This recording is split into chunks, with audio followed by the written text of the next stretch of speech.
Welcome back to Sci-Fi Book Trek. Today, a classic, Arthur C. Clarke's Rendezvous with Rama.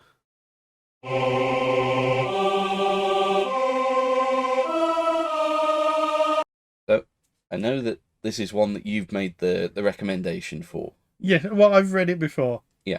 Do and I do like Clarke. So. I've got to admit, I've not really read a lot of the classics. I do tend to, Okay. well, Yeah. Okay. it's one of the reasons we started this, wasn't it? So Yes. that you could actually get me to read some proper sci-fi as opposed to just 90% Star Trek and Halo. It might have been a small idea. But no, I mean, But it's just interesting how you would see it, and if you like it or not. That's because this is fairly much, I would say, an entry level book. mm, It's not doing something like that's mind breaking or anything. It's not, you know, completely overloading you with science. mm, But it is a nice entry point, and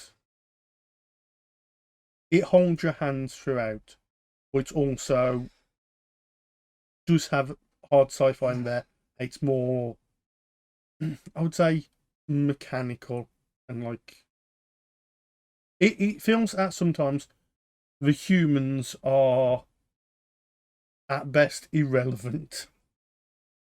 At worst, Clarke has to put them in the book just because humans have to be in stories. I I've got to admit the connection to the human characters is, it's not tenuous. That would be going too far.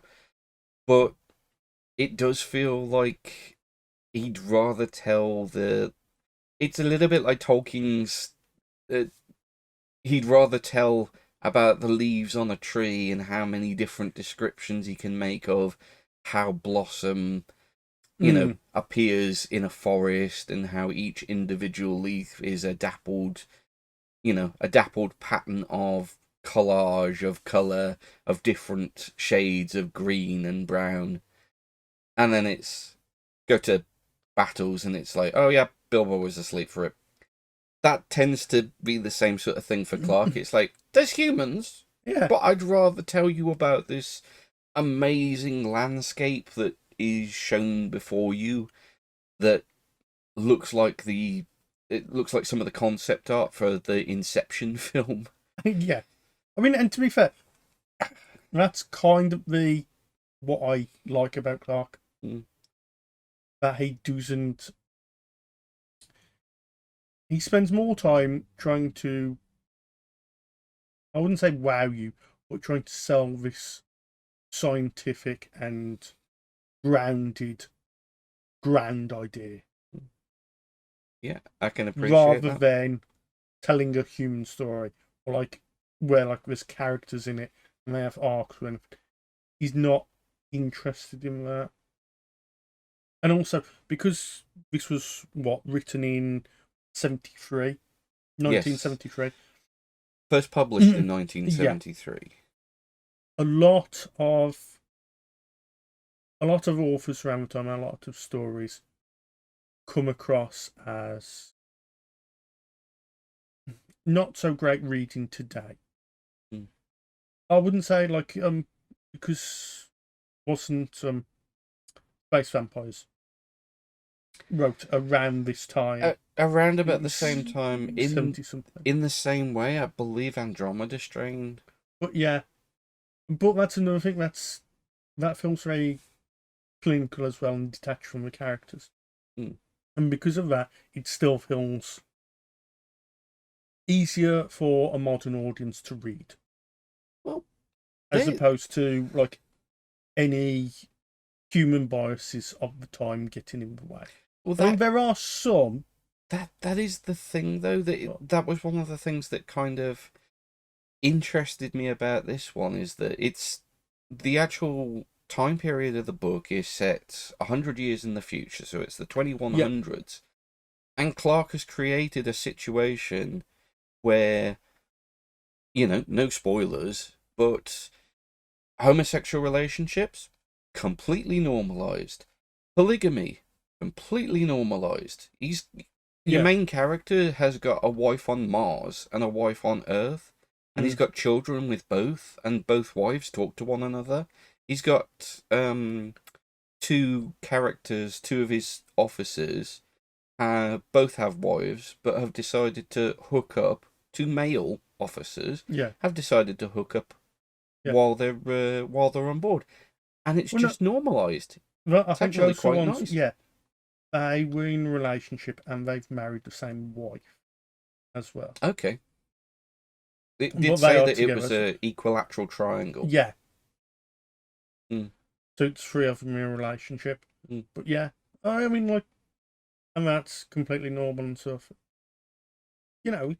It's briefly gone over, Yeah, and like you get occasional details here and there when it's relevant. And that's it doesn't take any judgment on it. It doesn't do anything. It just goes, "This is how it is." it is introduced as a point of fact of that is where the culture has Yeah, gone to on Earth and the other planets within the solar system, because we've got yeah, extraplanetary colonies. Um, I mean, I wonder how much of that thinking was driven by the fact that Clarke was himself homosexual, and whether he was creating an aspirational I environment mean, that probably, yeah. he thought by the time we get to 2100s, yep, this will be accepted. It's quite Mm. nice, and But also, I mean, I think it was Clark's writing style tends not to focus too much on humans, so that's not where he cares. yeah, Like, he's not putting that in for a point or anything. He's just like, oh yeah, that would naturally happen. I'm not interested. yes, Let me tell you about this cylinder. yes, You know, the tic tac flying through space. yeah, like that's I think his focus and what he's probably best at. Mm. But like, I mean, even to that point, the build up to it for a tiny bit of spoiler, but it's on like page 20 something. They actually land on it, so it's like they get right to it. Yes, He spends no time like faffing about. It's just like, boom, we're there. but to be Let's get this fair, job done.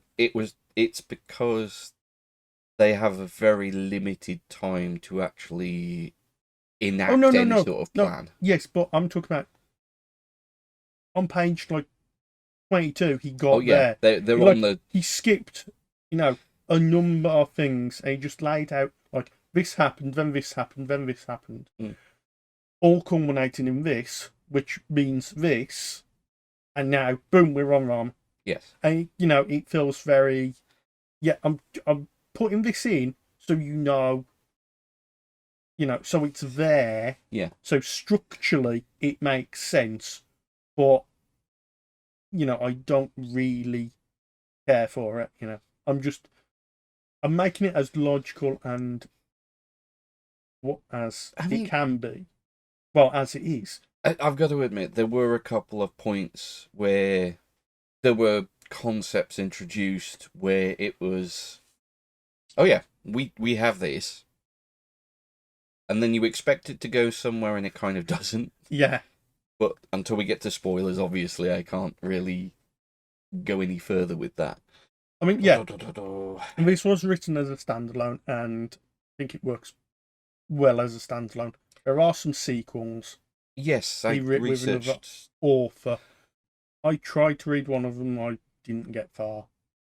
Mm, I wouldn't mind trying to give it another reread, but they are sort of double the size of the first book. so this is basically the Hobbit. Yeah, I'm but sorry like to keep using the Tolkien analogs, it but does feel very concise for what it is. It's a very nice story.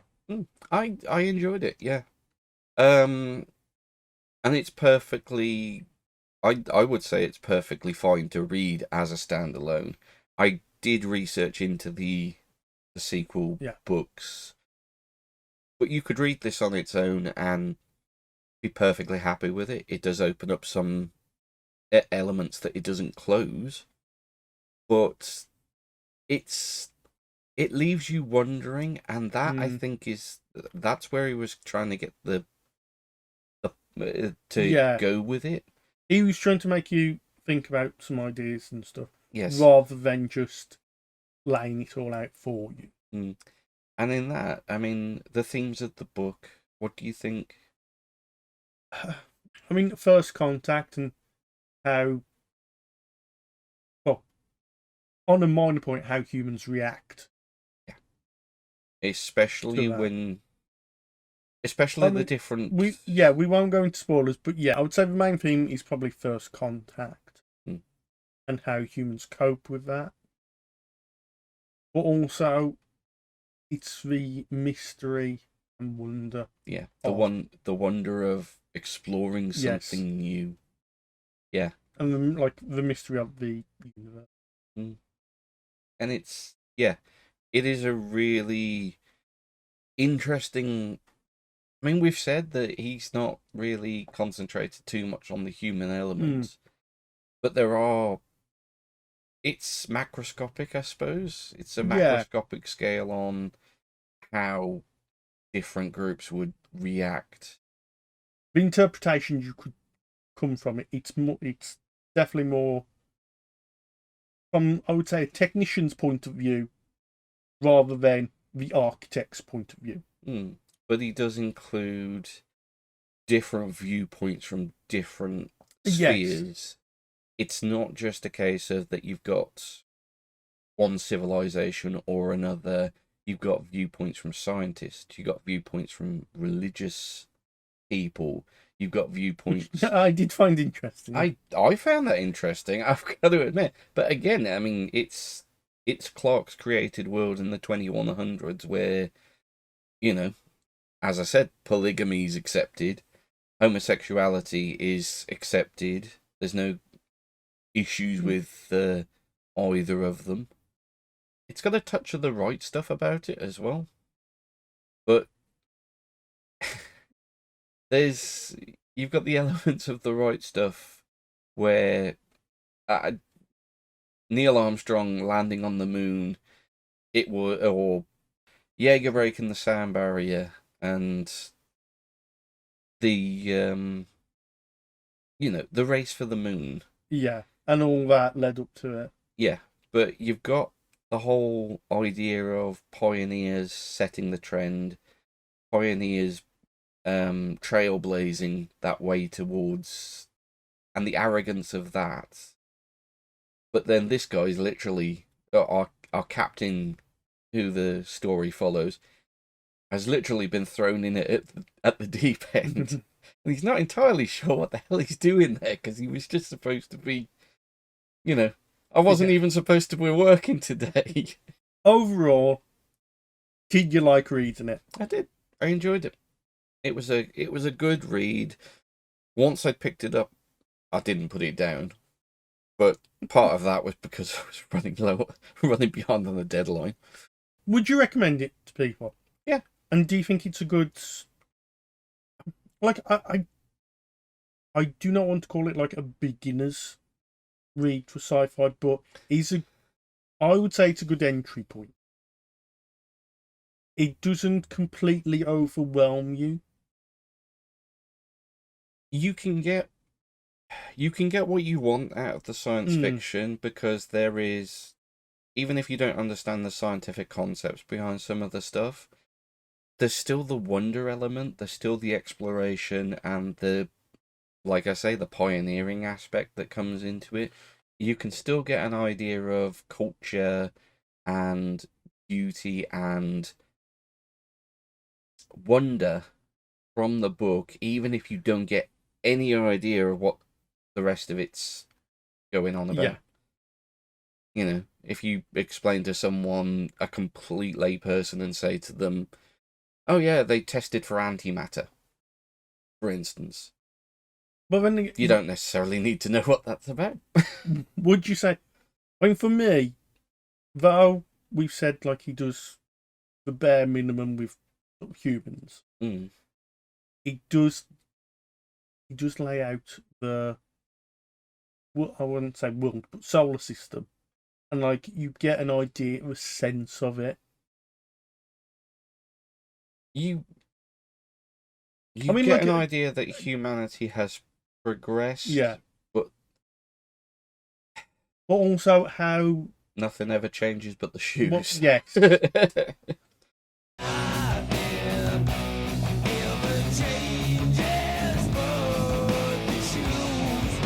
but would you ever read Arthur C. Clarke again? Oh yeah. Would you read Rama again? I'd read Rama again. I'd probably read Rama again if I was ever going to look into the sequels just to get a you know, to remind myself of the Yeah. what had come before. But yeah, I'd probably read it again a few years from now. I enjoyed it. He's thought. Now I can't answer, but you might be able to. I've heard a lot of people comparing it. Well, not comparing it, but in sort of like, if you like this, then you might like this. Mm. To Andy Weir's Martian. Would you say it does things similar or not? Certainly with some of the sci-fi concepts, yes. Even the way that some of it is written, it's quite comparable. Yeah. In fact, to think of it, it does have a fairly similar structure as well. Yeah, I would say it's pretty similar, perhaps. I mean, would you recommend it to people who liked The Martian? Yeah, absolutely. I mean, overall, I like Clarke. I think that's probably one of my favourite Clarke books. Mm. I just like how it is fairly simple and straightforward. But it's got a lot of things compacted in there. I mean, it doesn't fully explore some things, but it's also, it's not there to explore those things. Mm. It knows what it's doing and it does its job, and then it finishes. Thank you for joining us. Tune in next week and see her discussions on spoilers for Arthur C. Clarke's Rendezvous with Rama. All right.